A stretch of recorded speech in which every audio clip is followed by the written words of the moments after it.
আমরা পিকনিক খাই করে কান্তি আনছি। তো ওই দেখো আমরা ফার্মের মাংস আনছি, চিকেন আনছি। আমরা পিকনিক খাই, আপনারা সবাই লাইক শেয়ার বেশ বেশ করে করবা। ওই দেখো করে কান্তি আনছি না, ইবে আইটেম না, এখন ইবে আইটেম না, ফেলমাত মাতিও না। তো গাইজ আরো মানুষ আছেন আমরা লগে, এত অঞ্চলের বিশিষ্ট বিশিষ্ট সমাজসেবক। ওই দেখো তো আমার আব্দুল্লাহ ভাই, অনেক দিনের আমার উস্তাদ, আর শাহরুল ভাই, ওই দেখো আর রানা টিলার।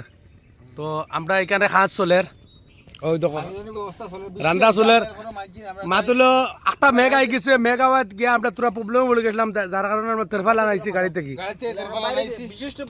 বিশিষ্ট সমাজসেবক মরহুম না আব্দুল্লাহ না তোরা মাতো আপনারা হইয়া আমরা বড় কষ্টর মাঝে আছি। আপনারা যে সাপোর্ট করবা না সাপোর্ট করলে আচ্ছা